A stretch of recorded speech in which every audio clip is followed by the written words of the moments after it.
效率是比一般人工，或者是现在其实有一些是用那个牵这个绳子的方式去做喷洒要来的这个效率要好很多倍那我举一个例子，我们这个喷洒呢，如果以一般平均，因为其实那个喷嘴的那个喷头可以调大调小啦，所以其实它的喷洒效率也可以是不同的一个这个作物去做调整。那我们一般的效率大概在不到10分钟的这个时间里面呢，我们可以喷洒大概3到4分地的一个范围。所以说一甲地差不多在1个小时以内，我们这个好几趟次呢就可以把它给喷完这个是我们大致上的效率。我爱青龙了，卖他都青龙，我爱青龙，新农民，来，云林新农民赞。好。无人机的话，未来如果农委会的话跟交通部如果谈好它的定位，把它定位在植保机那它就会变成农机的一种。所以咱给大家看到这个无人机的话，在喷洒农药它非常的好，它非常的内行，而且都不用红绿灯，它都知道它要往哪边走，都是电脑控制，而且不管是农药的剂量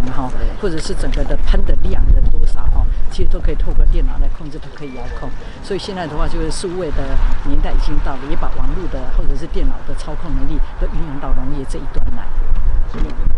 那这个造价还蛮高的无人机或者是未来它可能是植保机它目前的造价是50万。那我个人是认为是因为这么数量也不少都离得起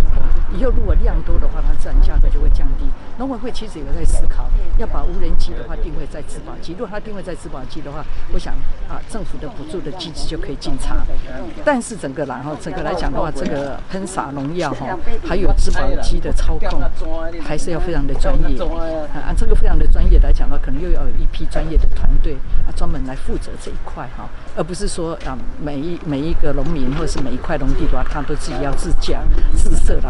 一台这个植保机。未来的发展可能不是这个样子，就是有一个喷洒透过植保机这个团队来专业来经营。委员，那今天时机时代已经不太一样但是看咱安怎来做，刚刚对农业的这个认知了所以我首先的话是不是我就把麦克风的转过去给我们的农委会好不好？我们农委会的话，我是不是先请分署长好不好？分署长，分署长，你是不是可以跟我们讲一下目前农委会我们在做的这个新农民来说明农业生产上面政府目前我说明3个大项的第一个就是我们针对因为天然灾害现在很多，然后极端气候，所以导致在产业上面，那我们目前政府有农业天然灾害的现金救助，可是平均来说，我们一年大概真正到大家手上的大概只有31亿，可是实际上